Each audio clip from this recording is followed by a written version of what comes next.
मेरे आज की बिजली बन की मुहिम कर रहा है। भारत भी इस मुहिम उसका सहयोग करे, मगर जाएगा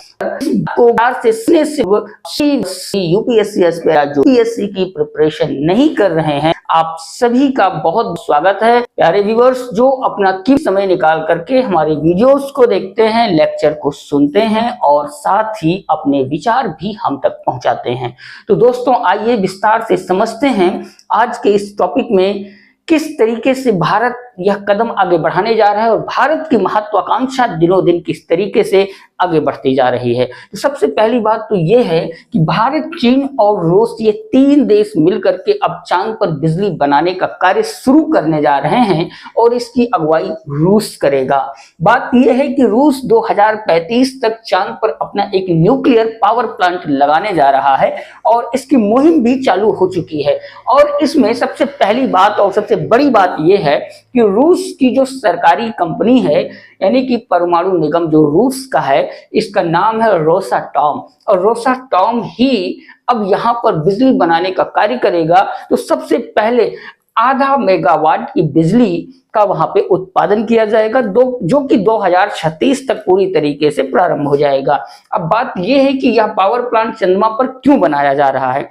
ऐसी क्या जरूरत पड़ गई कि अब धरती को छोड़ करके चांद पर भी बिजली बनाने की प्रक्रिया को शुरू किया जा रहा है। तो बात यह है कि चांद पर रिसर्च करने के लिए लगातार बहुत सारे देश अपनी महत्वाकांक्षा में लगातार आगे बढ़ रहे हैं। तो चांद के कुछ ऐसे हिस्से हैं जहां पर हमें रोशनी की जरूरत है, उसी रोशनी की भरपाई करने के लिए और साथ ही साथ चंद्रमा पर जो बनने वाले बेस हैं उसको भी एनर्जी सप्लाई करने के लिए इस बिजली का उत्पादन किया जाएगा, जो कि आधा मेगावाट होगा।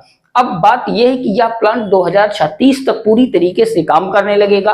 और इससे भी पहले की बात अगर आपको बताएं हम, तो 2021 में रूस और चीन ने साझे तौर पर एक अंतर्राष्ट्रीय चंद्र अनुसंधान स्टेशन बनाने की घोषणा कर दी थी। यानी कि 2021 में ही रूस और चीन दोनों देश मिलकर के एक अंतर्राष्ट्रीय चंद्र अनुसंधान बनाने की प्रक्रिया आगे बढ़ा चुके थे। अब बात यह है कि आखिरकार भारत की महत्वाकांक्षा इस तरफ कैसे जागी।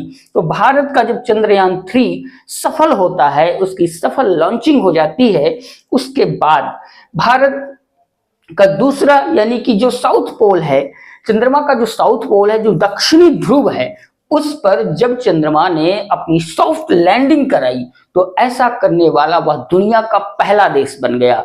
इससे आप समझ सकते हैं कि किसी विशेष कार्य को करने के बाद में किसी भी व्यक्ति या किसी भी देश की महत्वाकांक्षाएं कुछ और अधिक बढ़ जाती हैं। तो बिल्कुल ठीक इसी तरीके से भारत के साथ हुआ, क्योंकि भारत दुनिया का एकमात्र ऐसा देश बन गया जिसने चंद्रमा के दक्षिणी ध्रुव पर सॉफ्ट लैंडिंग कराई है। अब इसके बाद भारत की महत्वाकांक्षाएं और अधिक आगे बढ़ती हैं, जिसके लिए भारत अब क्या करता है कि उसने योजना बनाई है कि 2030 भारत पर इस भारतीय अंतरिक्ष स्टेशन इसको वहां देगा और 2008 समझौते भी है। यानी कि जो 8 समझौता में भारत अक्षर और संस्था का सेवन। आगे की बात यह है कि 2023 भेजने का है कि पूरी के वैज्ञानिक मेहनत कर रहे हैं कि भारत इतना से आगे है, पर भारत धरती पर देख रही बिजली पूरे के 24 घंटे बहुत क्षेत्रों में नहीं रह पाती है, मगर फिर भी भारत ने अपनी महत्वाकांक्षा को आगे बढ़ाते हुए चांद पर बिजली उत्पादन के लिए कदम बढ़ा दिया है। अब इसके आगे और अगर हम समझते हैं तो बात यह है कि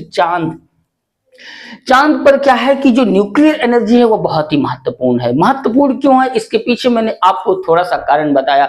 दूसरी बात यह है कि जो सौर ऊर्जा है उसकी प्रणालियों की भी अपनी एक सीमाएं हैं, यानी कि सौर ऊर्जा भी पूरी तरीके से चांद पर प्रकाश नहीं पहुंचा पाती है, क्योंकि जब भी हम पृथ्वी से चांद को देखते हैं तो आपने देखा होगा कि चांद का हमें सिर्फ सामने वाला हिस्सा नजर आता है, उसका पीछे वाला हिस्सा नजर नहीं आता है, क्योंकि वहां पर चांद की रोशनी नहीं पहुंच पाती है, इस वजह से वहां अंधेरा होता है।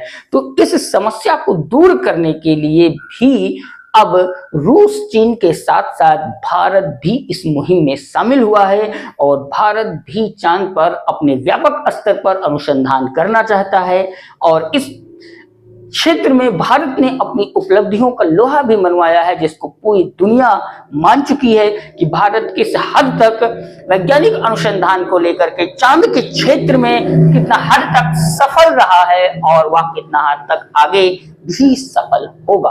अब बात यह है, इसलिए वह वहां पर अब बिजली सप्लाई करने के लिए साथ आया है। दूसरी बात यह है कि परमाणु रिएक्टर का वहां पर होना चाहिए, इस बात की पुष्टि नासा भी कर चुका है, क्योंकि वहां पर बिजली और ऊर्जा की सप्लाई निरंतर बिना किसी इंटरप्शन के की जा सके, ताकि अनुसंधान गतिविधियों में किसी भी प्रकार की कोई बाधाएं ना आए। तो दोस्तों, ये रहा आज का सेशन और अब आप इस पर अपना विश्लेषण, अपना विचार हम तक पहुंचाएं अपने कमेंट के जरिए, अपने विश्लेषण के जरिए। आपकी क्या राय है भारत की इन उपलब्धियों को लेकर के, आप क्या विचार रखते हैं? तो दोस्तों, सेशन को यहीं पर विराम देते हुए आपसे विदा लेना चाहूंगा।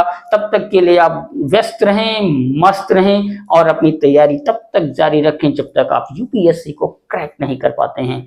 दोस्तों, फिर मिलेंगे अगले नए जीएस ग्रैंड सेशन में नए टॉपिक के साथ। जय हिंद।